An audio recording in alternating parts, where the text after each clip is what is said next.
Maria is 54 and works in Colchester. She is a senior caseworker for Refugee Action, Colchester.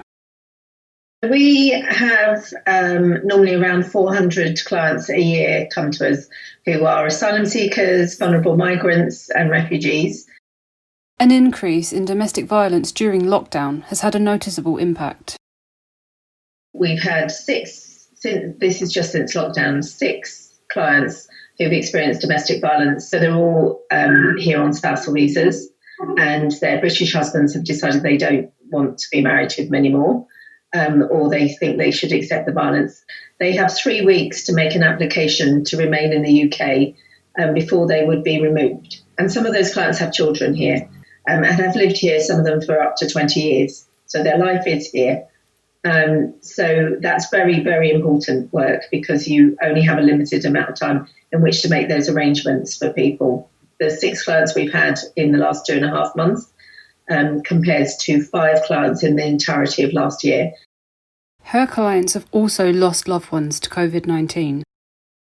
We've also had one lady whose husband died of the virus, who was on a spousal visa. We had to make all the applications and things for her. We're in the process of doing that at the moment, while she's also grieving enormously for her husband, who's father to their child.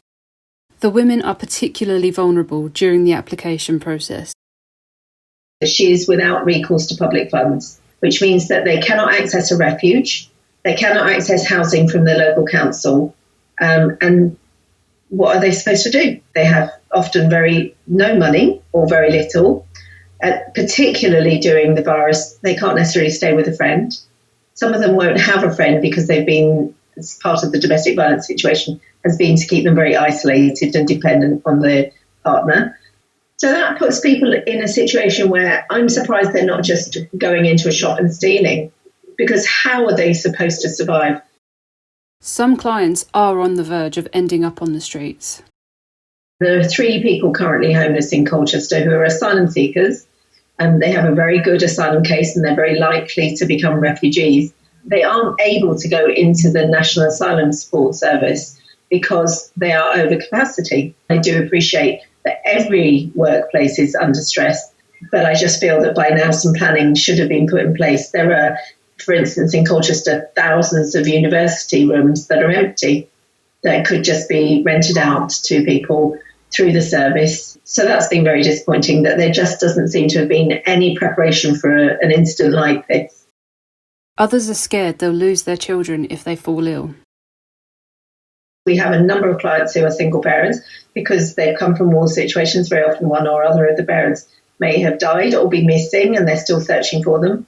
Their children, if they had to go into hospital, would have to go into social care. And for our clients, they are very, very worried that they wouldn't be able to get those children back. So you can imagine, having come through a system like the Home Office system, which can seem so unfair, they're afraid of any authority. The closure of government departments has also caused difficulty. People who are awaiting passports, visas, travel documents, which are a form of ID for them, and they really do need them to make other applications in the UK, they're not getting those back and won't be getting them back for some time. Things like they've made an application for a driving licence and had to send their passport, and the DVLA closed for 2 months and their passport was with them. So then they weren't able to sign on benefits if they lost their work because they hadn't got their ID.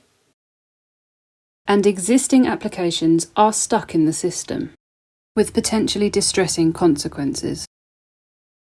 It can jeopardise their stay in the country, it can jeopardise their future. Applications to extend their leave can be delayed, and then they automatically become an overstayer, which is basically the worst possible category you can fall into and may lead to detention or deportation or removal. Through the challenges, local people have been very supportive. The public here in Colchester are incredible, absolutely remarkable.